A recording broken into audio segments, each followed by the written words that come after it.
1969. Yours truly was 22 years old. I graduated from high school in 1965. Spent 4 years at Southern University in Baton Rouge, Louisiana. I worked on the plantation, did sit-ins, marched with Dr. King, got a chance to get up close and personal with Miss Rosie Parks.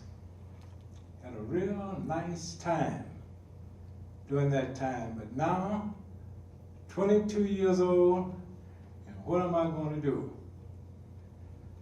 At one time, I wanted to join the Black Panthers, and that was like a death wish, because my mom said, if they don't kill you, I will. So I was at a crossroad at 22 years old. So one night I was just reminiscing of all the things I've gone through, and I received this divine aspiration. It said, you're going to preach my gospel. I said, yeah, right.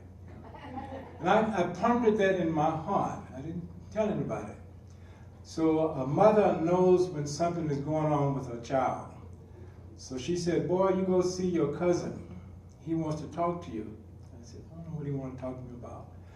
And he and I had marched in different marches and stuff, and I thought, well, maybe he wanted to march, but I didn't want to march anymore. You know, the civil rights bill had been signed and everything was all right.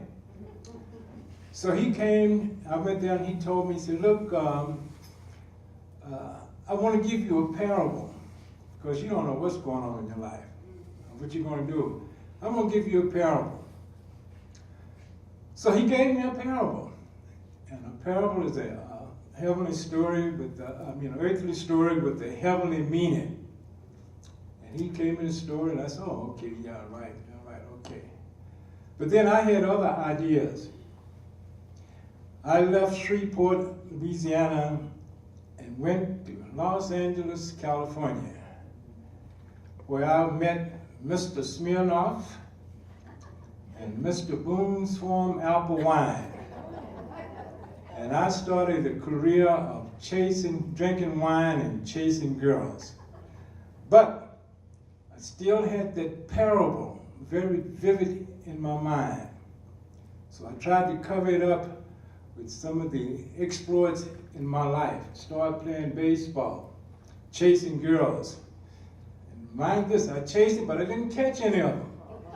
I had trouble catching any of them, And then one night, I was laying in my bed there, and that parable became very vivid to me. I said, oh my goodness, what am I going to do?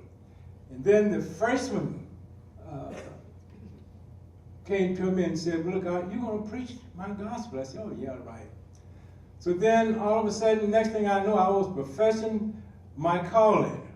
I preached my first message.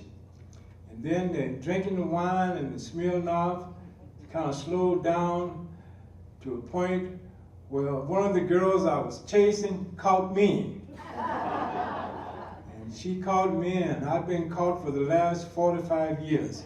But I got into the ministry more deeply, started studying, received my ordination in the ministry. And then that parable became more vivid. I said, oh man. So I said, well, but I didn't want to follow after the parable. So I left Los Angeles with my wife. I got married and moved to Albuquerque. And then it just became so vivid to me that I was supposed to preach the gospel, which I didn't mind. So I started studying. I received my ordination, started studying with the National Baptist Convention of America and the Progressive Baptist Convention of the state of New Mexico, where they thought I was a biblical genius, and I became the Bible teacher. And then that parable was still with me. I said, oh, I wish I could get rid of this parable. And then the folks in the convention said, well, look, you need to go pastor. I said, oh, that parable is really coming forth now, So in 1977, I wound up here in Silver City, New Mexico, because they sent me here to pastor. And I thought I was coming to pastor a group of black folks. When I got here, there was only 5. I said, oh my goodness. But the parable was still with me. Now, when I got here, I didn't know anybody, but since I've been here, since I was here for 40 years, I became the first black worshipper master of the Grand Lodge Ancient Free and Accepted Masons. You know, first black person in New Mexico to do that. And a lot of other accolades I have would take too much time for me to venture into. But I see many faces here now that I know, but the parable is still with me. You probably saying, well, Brother Ross, what is the parable? I'm glad you asked. Listen, if you please. There was a little town that had a mandate that every Sunday evening at 3 o'clock, everybody had to meet in the town square to listen to this very old wise man give the solutions to any problem that anybody had. But that took away from the playtime of the teenage boys. So they said, well, we got to do something to put this old man to rest. Make him tell a lie. So they said, this is what we're going to do. We're going to go out and catch us a bird, a little small bird. And in that group, there was a big kid, the name would call him Big Jake, had great big hands.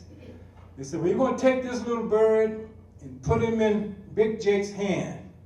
And we're going to walk up to this old man and ask him this question. Is this bird alive or is he dead in Big Jake's hand? If he said that he's alive, Big Jake's going to squeeze him real quick and open up, he'd be dead. If he said, well, he must be dead, but then he's going to open up and Big Jake not going to squeeze him, going to be alive. So when it was their turn to walk up to the old man said, well, boys, what can I do for you? And they told him, sir, we know that you're all wise, you know an answer to everything, and you can tell, any problem that we have, you could give the answer to. He said, now we have a bird. Big Jake have a bird in his hand.